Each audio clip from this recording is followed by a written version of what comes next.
भैया 1 kilo कोटू, 1 kilo सिंघाड़ा आटा, सेंधा नमक, व्रत के चावल, साबूदाना 2 किलो ही कर दो। और ये चिप्स व्रत के हैं क्या?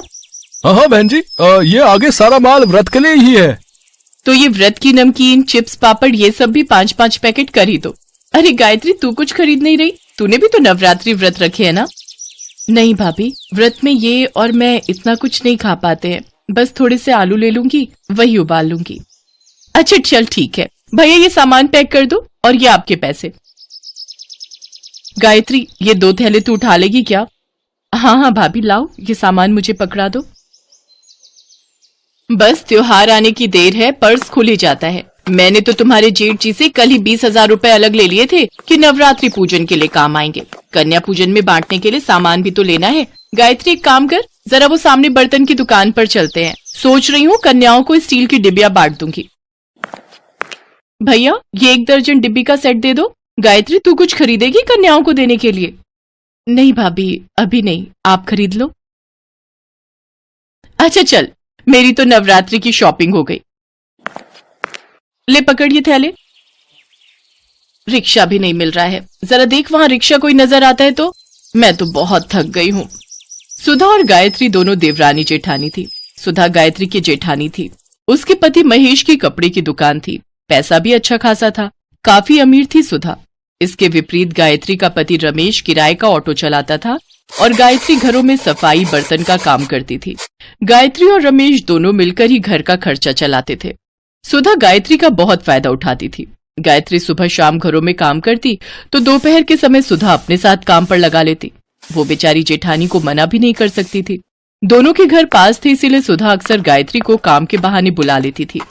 बात सुन गायत्री, ये थैले तो वहां रख दे और फ्रिज में कल के राजमा पड़े हैं, तू निकाल ले, लेती जा, बच्चे खा लेंगे। साथ में चावल उबाल लियो। और सुन, दोनों कमरों की बेडशीट भी बदलनी है, वो भी बदल दे।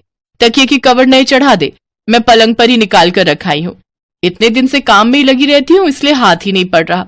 अब मैं तुझे अपने घर में सफाई बर्तन के काम पर तो रख नहीं सकती, नहीं तो मोहल्ले वाले क्या कहेंगे कि मैंने अपनी देवरानी को काम पर रख लिया। इसलिए मुझे भी दूसरी काम वालियों को काम पर रखना पड़ता है, वरना मैं तो तुझे अच्छी पगार दे देती। अरे मैं तो भूल ही गई, बच्चे स्कूल से आने वाले होंगे। सुन, फ्रिज में अनार पड़े हैं, वो छील दे। बच्चे जूस मांग रहे थे, उन्हें निकाल कर दे दूंगी। कुछ दिन बाद नवरात्रि शुरू हो गए। सुधा और गायत्री दोनों ने अपने अपने घर में नौ दुर्गा पूजा शुरू की। गायत्री अपने सामर्थ्य के अनुसार माँ दुर्गा को प्रसाद का भोग लगाती और इस प्रसाद को ग्रहण कर लेती। उधर सुधा रोजाना ही ढेरों व्रत के पकवान बनाती। गायत्री अपने और रमेश के लिए व्रत का थोड़ा बहुत कुछ खाने का बनाती और वही माँ दुर्गा को भोग लगाकर वे दोनों खुद खा लेते। सुनो, मैं सोच रही थी कि कल तुम जब शाम को आओगे थोड़ा कन्या पूजन का सामान खरीद लाना। ठीक है गायत्री, मैं लेता आऊंगा। अगले दिन रमेश ने जो पैसे कमाए उसमें से उसने ऑटो के किराए के पैसे दे दिए। बाकी उसके पास जो कुछ पैसे बचे थे उनसे उसने सामान खरीदा और पिछली सीट पर थैली रखकर ऑटो में घर आने लगा। तभी 2 लड़के उसके पास आए और बोले, भैया हमें थोड़ी दूर तक छोड़ दोगे? रात हो गई है, यहाँ कोई ऑटो वाला दिखाई नहीं दे रहा है। अब हाँ, मैं तो इसी रास्ते से घर जा रहा हूँ, आप दोनों बैठ जाओ, मैं छोड़ दूंगा। रमेश ने दोनों लड़कों को ऑटो में बिठा लिया। कुछ दूर जाकर वो दोनों लड़के उतर गए। रमेश घर आ गया, पर जैसे ही उसने सीट पर देखा तो उसके सामान की थैली गायब थी। रमेश समझ गया कि जो लड़के आखिर में उसकी सीट पर बैठे थे उन दोनों ने ही वो सामान उठा लिया। रमेश अब कुछ नहीं कर सकता था। गायत्री भी परेशान हो गई कि अगले दिन कन्या पूजन के लिए सामान कैसे खरीदेंगे। गायत्री के पास थोड़े और पैसे रखे थे, वो उन्हीं कुछ पैसों को मिलाकर कन्या पूजन का प्रसाद बनाने का सामान ले आई। अगले दिन गायत्री ने प्रसाद बनाया और माँ दुर्गा को भोग लगाकर कन्याओं को बुलाने के लिए जैसे ही बाहर गई तभी उसकी जेठानी सुधा ने उसे आवाज लगाई, अरे गायत्री, जरा मेरी मदद कर दे, कंजके आ गई हैं, मैं बैठा लूं, उसके बाद तू उन्हें ले जाना। ठीक है भाभी, मैं आती हूँ। गायत्री सुधा के घर उसकी मदद के लिए चली जाती है। सुनो जी, 9 कन्याओं से ऊपर एक भी कन्या मत बुलाना, बाकी सबको वापस भेज दो। चलो बच्चों, जाओ, 9 कन्याएं पूरी हो गई हैं। वैसे भी 12 डिब्बियां लाई थी, 9 बांट दूंगी, 3 डिब्बी घर में रख लूंगी। अरे गायत्री, तेरे दोनों बच्चों के लिए तो कंजक बची ही नहीं। कोई बात नहीं भाभी, मैंने घर में भी प्रसाद बनाया हुआ है, यहाँ कंजकों को पूरा हो गया, ये बहुत अच्छी बात है। अच्छा, मैं बच्चों को ले जाऊं? ये भी इंतजार कर रहे होंगे, इन्हें भी काम पर जाना है। ये सारी कन्याएं ले जाएगी? इतना प्रसाद भी बनाया है तूने? कोई नहीं भाभी, माँ दुर्गा के आशीर्वाद से जितना बनाए है उतना पूरा हो जाएगा, पर कन्याओं का खाली हाथ लौटना सही नहीं। घर में आई कन्याओं को भले ही थोड़ा प्रसाद दे दो, पर उन्हें ऐसे नहीं मोड़ सकती। चल तेरी मर्जी, तेरे जेठ जी बुला रहे, मैं उन्हें प्रसाद दे दूं। चलो बच्चों, अब तुम मेरे घर चलो।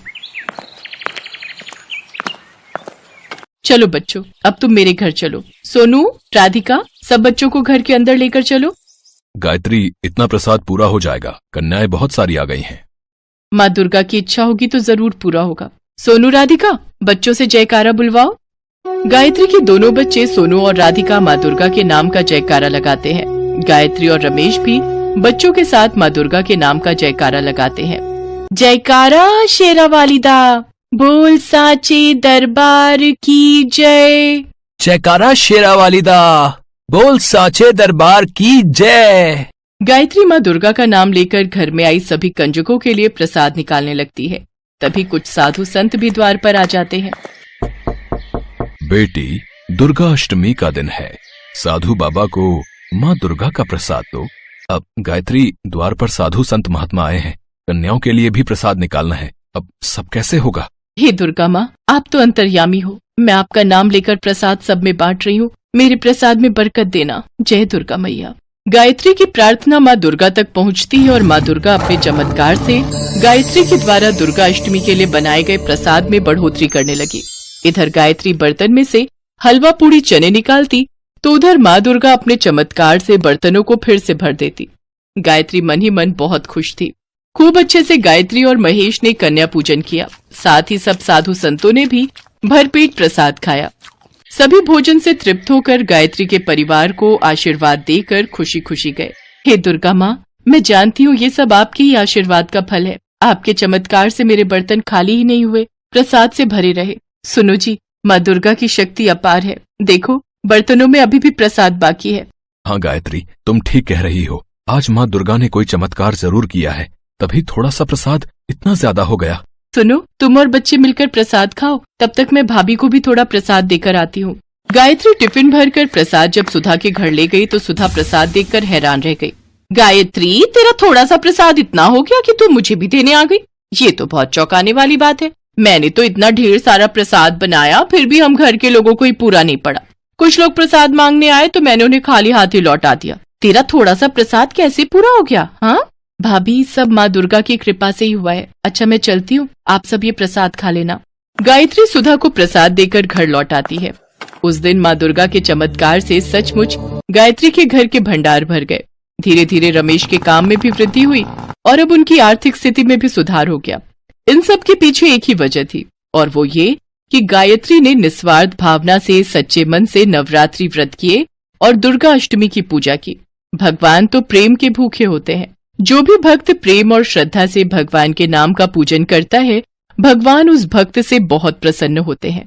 कहते हैं माँ दुर्गा अपने भक्तों को कभी भी निराश नहीं करती। यदि उनकी पूजा सच्चे मन से की जाए तो वो अपने भक्तों के सारे कष्ट दूर कर देती है और अपने भक्तों के घर में धन धान्य और सुख समृद्धि की वर्षा करती हैं।